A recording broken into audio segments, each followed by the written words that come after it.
మాట్లాడాల్సి వస్తుంది? ముస్లిం, క్రిస్టియన్, హిందువుని ఎందుకు మాట్లాడాల్సి వస్తుందంటే, హిందువులకు ఉన్నది ఒకటే దేశం, ఇంక వేరే దేశం లేదు.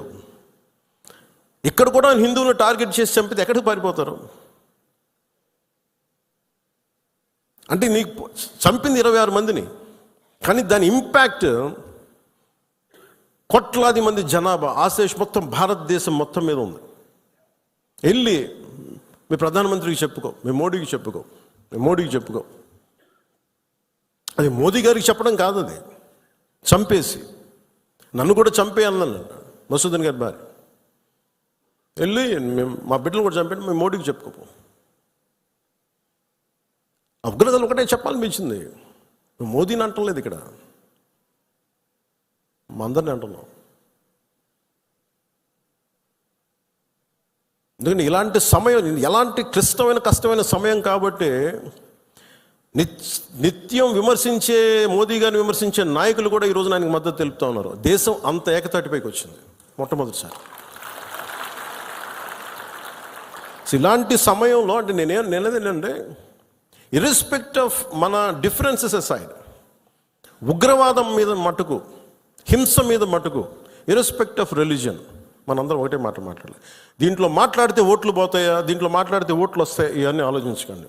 Weather you have spoken truth or not, సత్యమేవ జయతే. నువ్వు ఒకటే మాట్లాడు, నేను ఓట్లు వస్తాయని నేను రాలా, మార్పు తీసుకురాగలమా లేదా అనేది రాజకీయాల్లోకి వచ్చాం. ఓట్ల కోసం అయితే నా లాంటి ఇంత తపన పడక్కలు, ఇంత కష్టపడక్కలు. చాలా గొప్ప పార్టీలు ఉన్నాయి, అనుభవజ్ఞ నాయకులు ఉన్నారు. కానీ ఒక సత్యాన్ని సత్యంగా మాట్లాడడం చాలా శక్తి కావాలి, దానికి ధైర్యం కావాలి. సహజంగా ఇలాంటి సంఘటనలు, ఉగ్రవాదులు జరగగానే అందరూ మనకెందుకు వాళ్ళు మన టార్గెట్ చేస్తారేమో అనుకుంటాను. మన సరిహద్దులకు వెళ్ళలేదు. నేను చెప్పాను, మన అందరూ ఇళ్లలో కూర్చొని జాగ్రత్తగా ఉండి ఎవ్వరికి ఒక మాట అనుకుంటా ఉంటే మన ప్రాణాలు రక్షణతో ఉంటాయి అనుకుంటున్నారా? మన చనిపోయిన మధుసూదన్ గారిని చూడండి, ఆయన ఎవరికి హాని చేశాడు? ఎవరిని పల్లెత్తి మాట అనలా.